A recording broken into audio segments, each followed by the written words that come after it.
Kabat-Zinn, before John Kabat-Zinn wrote Full Catastrophe Living, he spent a few months with Thich Nhat Hanh on the California coast, and Thich Nhat Hanh actually introduced that book. Also, the Irish Times has done the same. So that's who Thai is. What I'm going to do over the next 35 minutes or so is introduce us a little bit more to the foundations of mindfulness practice. Talk a little bit more about Thai, Thich Nhat Hanh, and his teachings. Also speak a little about other mindfulness programs. I'll just signpost those.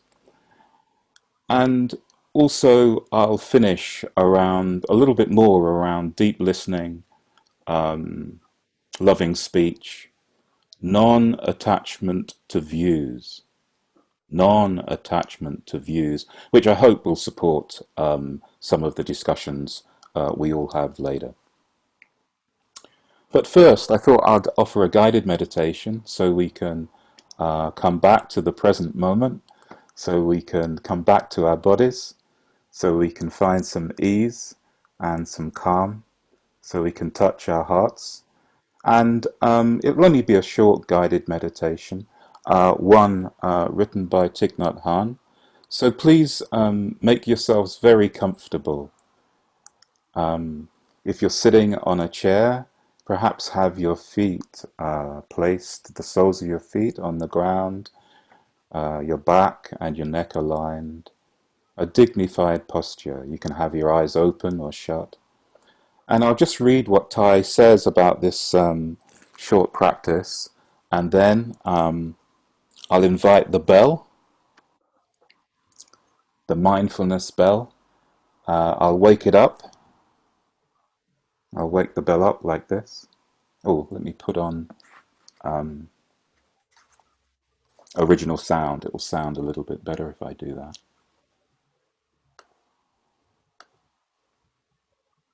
So original sound is on. So I'll wake the bell up, and then I'll invite the full sound of the bell.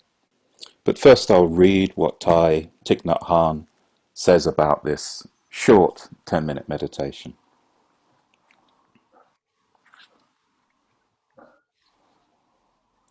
Many people begin to practice sitting meditation with the help of this exercise. Even those who have meditated for many years continue to practice it, because the exercise is so effective. When you breathe in, please give complete attention to the in-breath, the whole in-breath, the whole in-breath. Wherever in the body the breath may be, feel the calm it brings, just like drinking cool water on a hot day.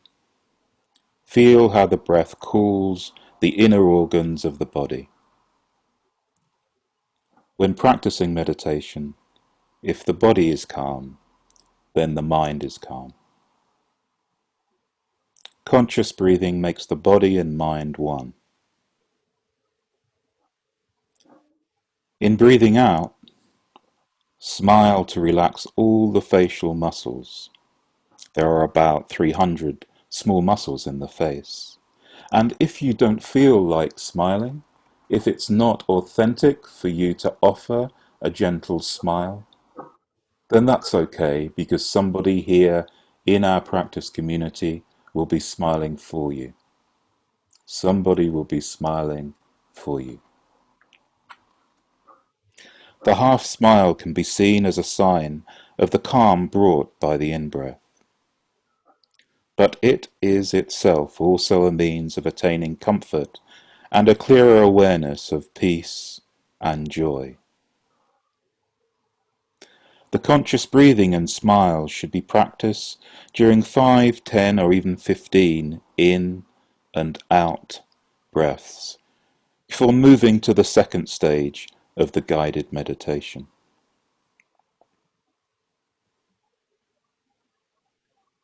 Stage 2 of the exercise brings us back to the present moment. So we dwell, so we live in the present moment. By dwelling in the present, we put an end to attachment to the past and anxieties about the future. Life is only available in the present. We need to return to this moment to be in touch with life as it really is. This exercise can be practiced anywhere, at any time, in the meditation hall like we're doing now, in the kitchen when you're making your meal at the end of this session or the group session, on the bank of a river, in a park, whether you're walking or standing still, lying down, sitting, or even when you're working. So that's what Thai says about this guided meditation.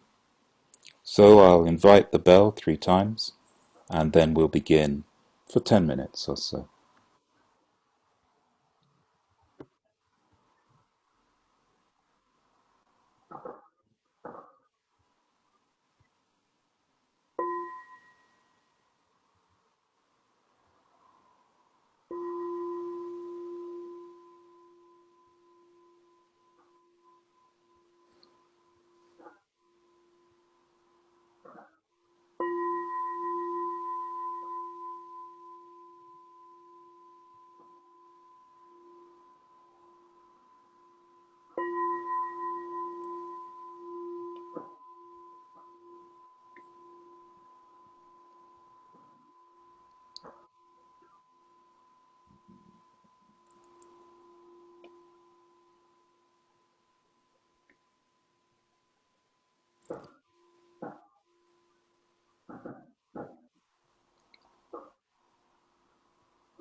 So when you breathe in, calm your body. And when you breathe out, smile.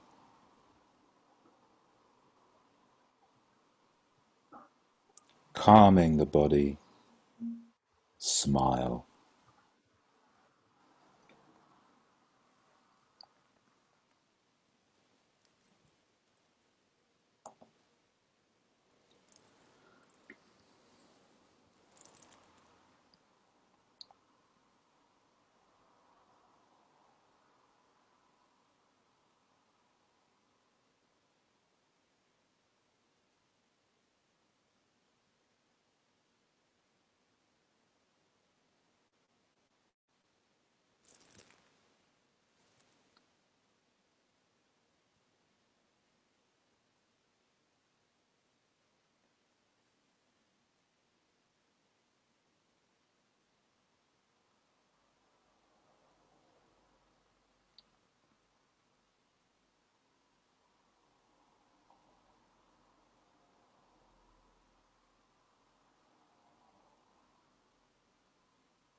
Now when you breathe in,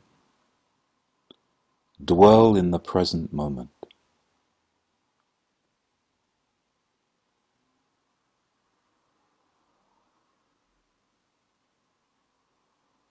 And when you breathe out,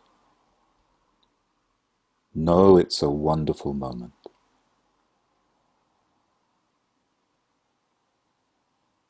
Present moment, wonderful moment.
And remember when the mind wanders off.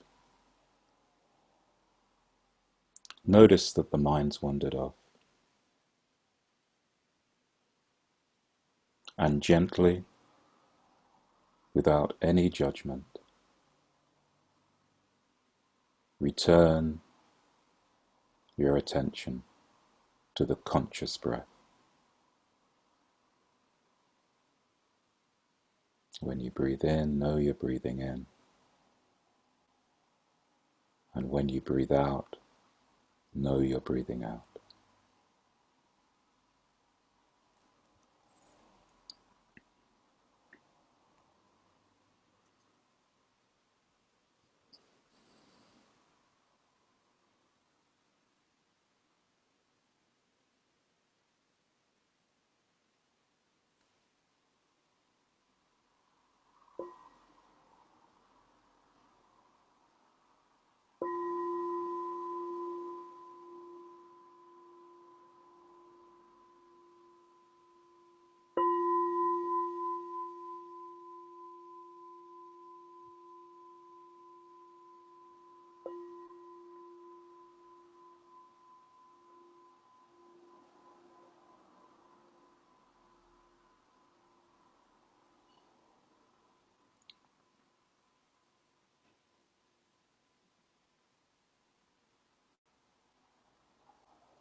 And in your own time,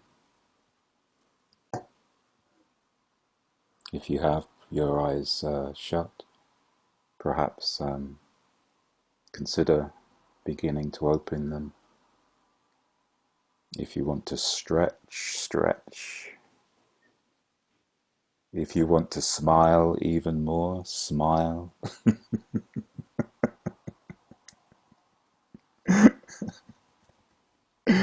And make yourself comfortable for a very short talk that I'm going to offer.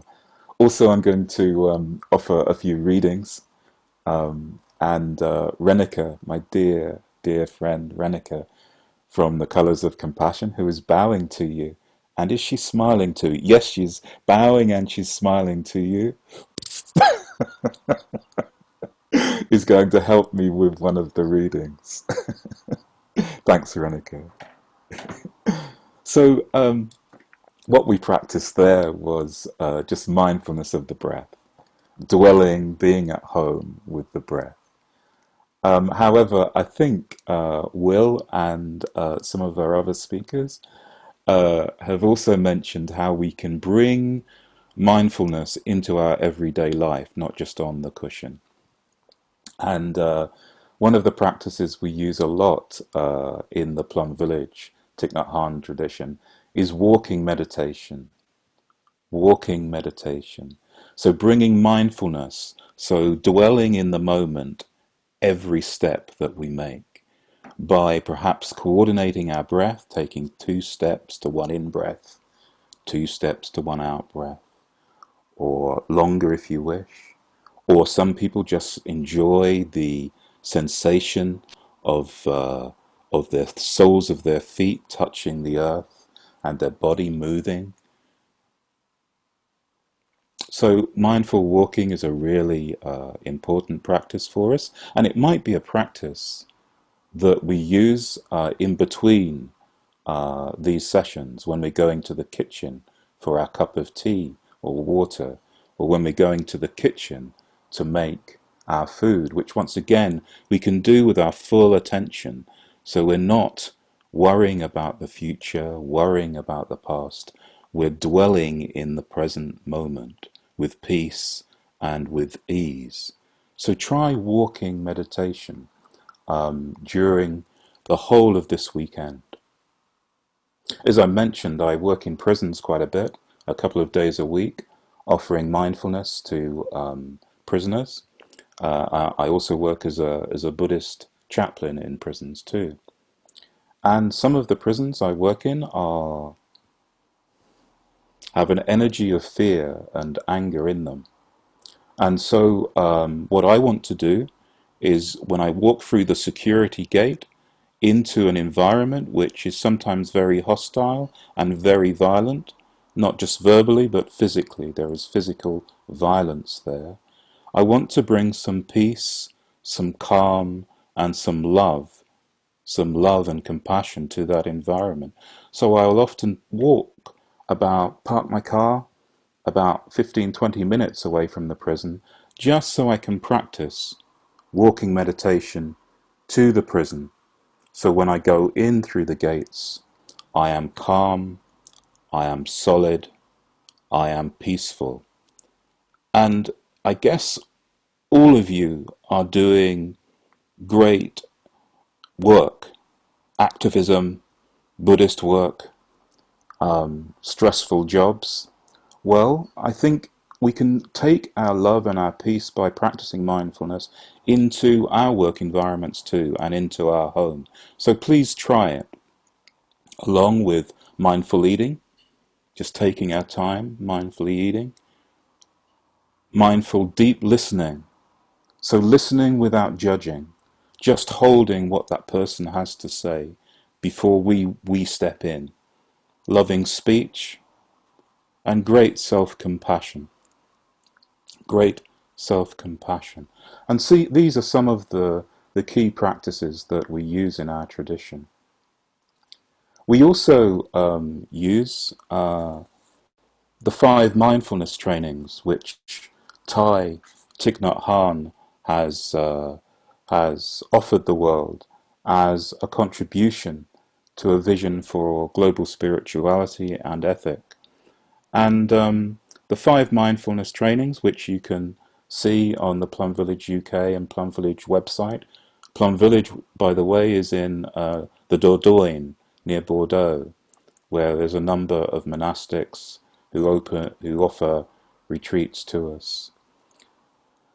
But the 5 mindfulness trainings, I'll just list them, are cultivating a reverence for life, for people, animals, plants and minerals, cultivating true happiness by practicing generosity in our thinking and in our acting, cultivating true love, learning ways to protect the safety of families and individuals in society, cultivating loving speech and deep listening, like I've mentioned, and cultivating nourishment and healing, being careful about what we consume, not just in terms of the food we eat, but the things we take into our consciousness.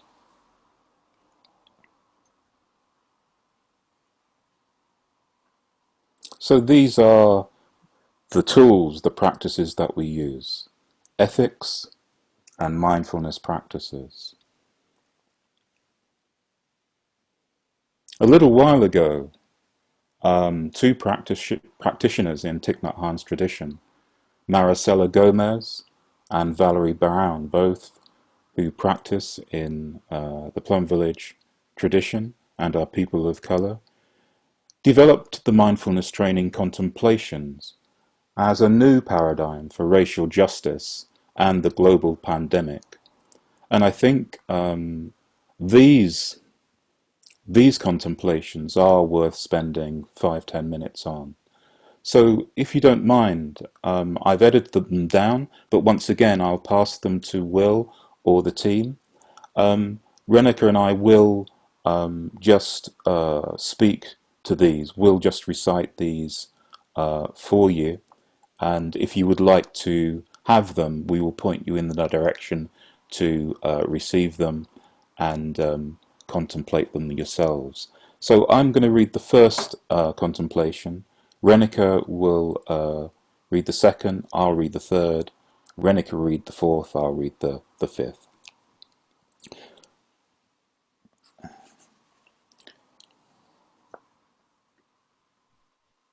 So the first mindfulness training, contemplation, acknowledging beauty as reverence for life.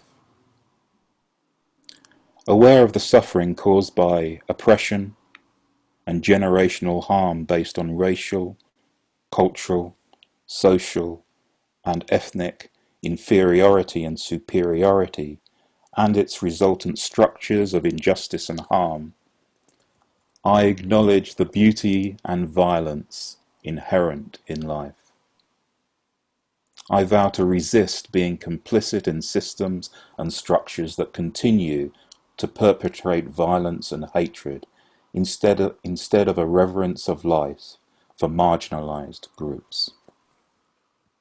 And now we'll have the second from Reneke. The second mindfulness training, belonging and connecting as true happiness. Aware of the suffering caused by ignorance and aversion of my own and others' racial, ethnic, cultural, and social history, its legacy, and how this affects me, whether I am aware of it or not. I am committed to connecting to these histories. I know that turning towards these histories with an open heart is my journey of awakening to true belonging. The third mindfulness training, contemplation. Cherishment as true love. Aware of the suffering caused by discrimination and oppression, I vow to understand its roots within my consciousness and my body, and the collective body of the practice community and larger society. I vow to recognize the ways in which I have benefited or not benefited, explicitly or implicitly, from systems and structures that foster discrimination and injustice. I am aware of the legacy of violence, especially unlawful police violence, perpetrated against black people, indigenous people, and people of color.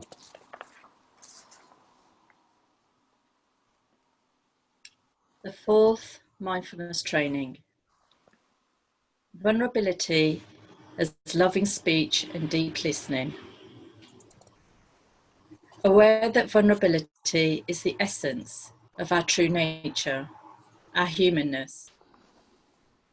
I vow to risk listening and speaking non-judgmentally, with understanding and compassion, to alleviate suffering and support peace in myself and others. I vow to live with empathy.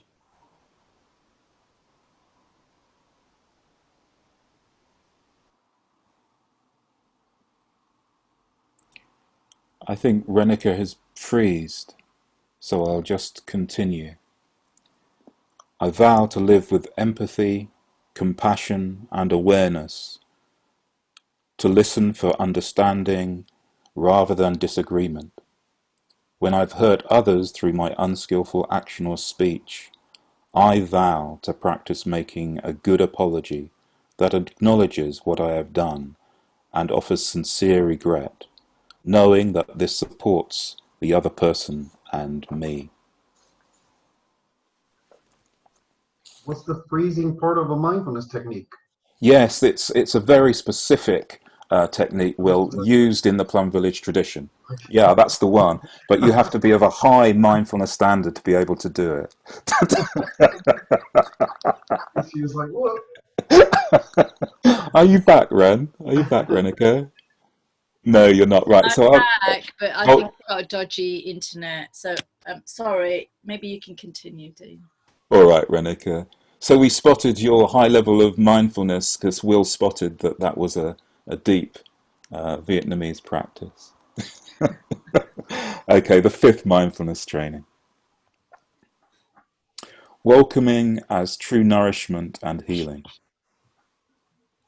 Aware of the suffering caused by the consumption of an inadequate history of racial and ethnic forms of social segregation, I am committed to healing myself and the world by welcoming and practicing with this awareness.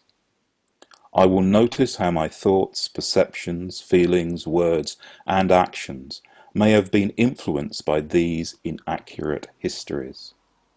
I will look deeply to understand how both my physical and mental health for myself, my family, and my society have been influenced by embracing and denying this racial, social, and ethnic history of inferiority and superiority and its legacy of inequities and injustices.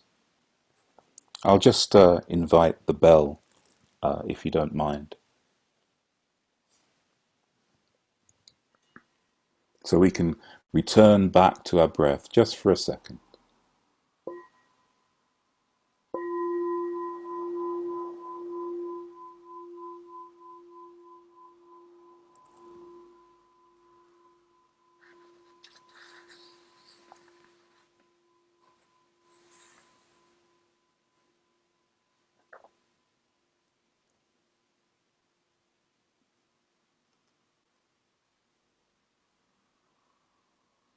Thank you for listening. These 5 mindfulness training contemplations we will make available to Will and his team. So anybody that wishes to have the full version can have them. They will also be, if they're not already there, on the Plum Village UK website and also on the Arise website, which is another Plum Village community of practice for people of colour. When I listen to these contemplations, which are also read by white allies and by all the members of our community sometimes. On Monday, we actually had a reading which included all members of our community. But when I listen sometimes to the full recitation, there are many things within me. There is joy and happiness, but there is also irritation, and sometimes even anger arises. And it's really important for me at that time, when sadness, when suffering, when anger arises, to come back to my breathing and hold those unwholesome seeds with love, compassion, to recognize those seeds when they arise, to calm, to hold them, not push them away. I can remember when I was a young man working in secure mental health environments, coming home with anger in my heart. And my wife or my daughter would say something to me, and the anger that I'd bottled up in secure environments, working with people that were suffering a great deal, would overflow to them with a look, with a word, with a tone of voice. So I beg you to not suppress unwholesome seeds. I beg you to go back to your breathing and to recognize whatever suffering you have and hold it like a baby. Thich Nhat Hanh talks about holding our suffering like a baby. If your niece, if your nephew, if your cousin, if your daughter, if a child in a street were to be crying, were to be suffering, would you push that child aside? Would you put a hand over its mouth? No, you wouldn't. You'd hold that baby in your arms and you'd rock it and you'd look deeply at that child to understand that child's suffering. I beg of you, please do the same with your own suffering. Please recognize it, please accept it, please hold it, and please look deeply into it. Because when you heal that suffering, you're not just healing your own suffering, you're healing your ancestors' suffering. You're healing your ancestors' suffering when you hold that baby that is suffering in your arms. You're healing your descendants' suffering. I'm healing my daughter's suffering, the suffering that has been passed on to her. When we offered those 5 mindfulness trainings, which we partly read on Monday, it was the 22nd of June. It was Windrush Day. It was Windrush Day. It was the second annual celebration of Windrush Day in the UK. Yes, it was a celebration. It was a celebration of my ancestors and of my descendants. However, it was also a celebration of their legacy. And when I was mentioning that just before the recitation, I felt my chest tightening. I felt butterflies in my stomach, because even though I was speaking of a celebration of the Windrush generation, I could not ignore the suffering that my ancestors had endured, the injustice, the oppression. But there was 170 people on that call, and therefore it was important for me to be solid and peaceful and true. So what did I do? I stopped, I calmed, I came back to my breath, I came back to my body, I came back to my suffering, and I just held that suffering so I could engage with the people that had come to listen and contemplate those 5 mindfulness trainings. Please do the same in your everyday life. Please do that. Please do that. Finally, I think I better just speak of other mindfulness routes very quickly. I mentioned that there's mindfulness-based stress reduction, something that I am trained to offer, but rarely do. I generally use Thich Nhat Hanh's practice, even if I'm working in the NHS, in mental health services, in prisons, with people with learning disability, autism, etc. I'm fairly open and honest about the practices I'm going to use, even though I do practice and qualified to offer a mindfulness-based stress reduction. It's an 8-week program that Jon Kabat-Zinn developed, initially for people with chronic pain, but it's moved on since then. And you can go on numerous courses in the UK and abroad to teach that. There's also something called mindfulness-based cognitive therapy. That's based on Jon Kabat-Zinn of the University of Massachusetts. He developed it in the late 70s. But a guy called Mark Williams, Siegel, and somebody help me now, somebody else from Bangor University, added cognitive therapy to MBSR, and NICE, the National Institute of Clinical Excellence, has said that that is quite useful for people with depression. Once again, you can take those courses to teach it if you choose over a year or two. What I like about Ty's way of offering you the lamp, which is something he gives you to say, yes, you can teach my form of mindfulness once you're ordained, is you need to contemplate the 5 mindfulness trainings first. You need to look deeply into them.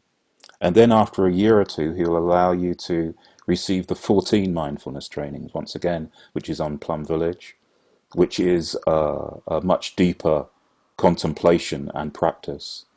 And then after 10 years of working and contemplating the 14 mindfulness trainings, you may be considered to become a teacher.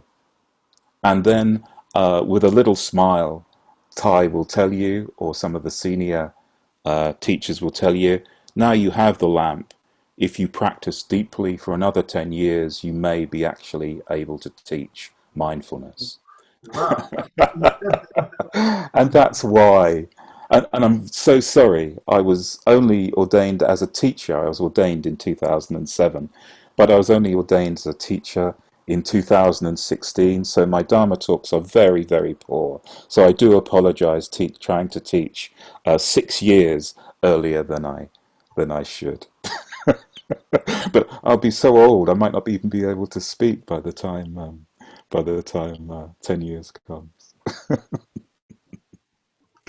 There are some other mindfulness-based practices. In particular, one that I really do like is something by a psychologist in the States called Ryan Niemick, and that's called mindfulness-based strengths mindfulness-based character strengths practice. He's a psychologist that practices in Thai's tradition, but uses positive psychology. So when I'm using MBSR and MBCT, then I'm looking to fix. I'm looking at what needs healing here. But as a positive psychologist, Niemick is looking at people's strengths, and the conceptual framework that he's used are 24 character strengths. Do I have the book? Yes. This is the book. It's called, you might not be able to see it, Mindfulness and Character Strengths by Ryan Niemick. I'll send all this to Will and his team. And in it, there are 24 character strengths, positive character strengths, that are psychometrically tested, and you can do the test, and then you work on them. So you're looking at the strengths and building from the strengths rather than looking at our challenges and weaknesses and going from there. And Thai does something similar, and that's another reason why I like Thai's teachings. One more section, and then we'll call it a day, and I'll let you guys go to your chat rooms. Thich Nhat Hanh was very instrumental in the 70s of supporting the Vietnamese boat people after the Vietnamese War. Many people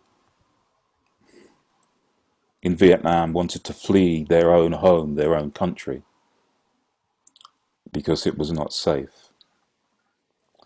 And Thai was very active in social engagement in supporting the boat people. On one occasion, he received a letter about a young girl, I think she was 12 or 13, who was raped by Thai pirates and who could not bear it, so jumped into the sea and drowned herself. Thai tells us that it would have been very easy for him to have great compassion for the young girl that jumped into the sea, her family, and have great anger for the oppressor, for the person that had raped that young girl and caused her to take her own life. However, he didn't. He came back to his breathing. He came back to his suffering. And after a lot of deep looking, he wrote this poem. I'm only going to read a little bit of it because I'd like you guys to have a chance to speak and talk. But I'll read a little bit of the poem. So this is after one of his country people killing herself because of rape, after trying to travel from her own country to another because she was not safe there because of the oppressors in her country. I am the mayfly, metamorphosizing. By the way, this is called Call Me by My True Names. If you put this into a search engine on the internet, it will come up. The full version will come up. I'm not going to read the full poem. I am the mayfly, metamorphosing on the surface of the river. And I am the bird which, when spring comes, arrives in time to eat the mayfly. I am the frog swimming happily in the clear pond. And I am also the grass snake who, approaching in silence, feeds itself on the frog.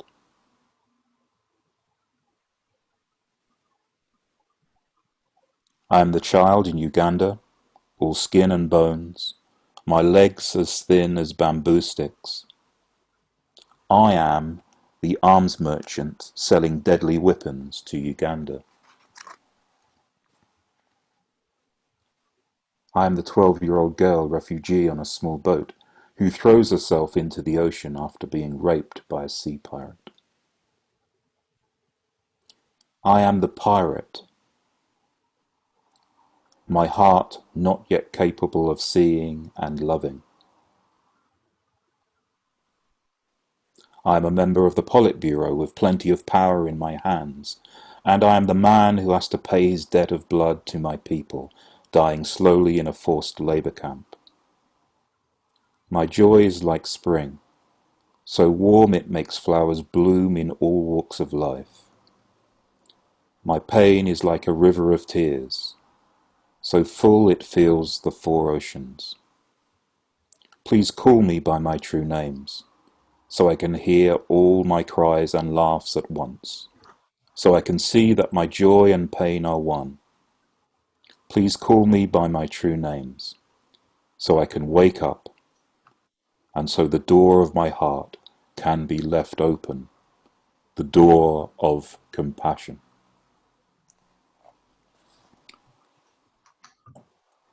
I'll invite the bell, and then I'll allow you to go to your chat groups.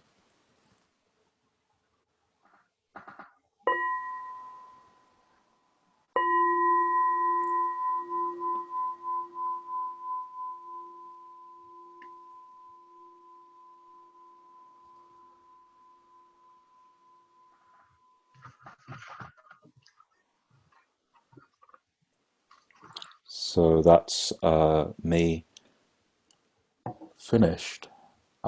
So hopefully you can now go to your chat rooms and have some sharing about what you may have heard.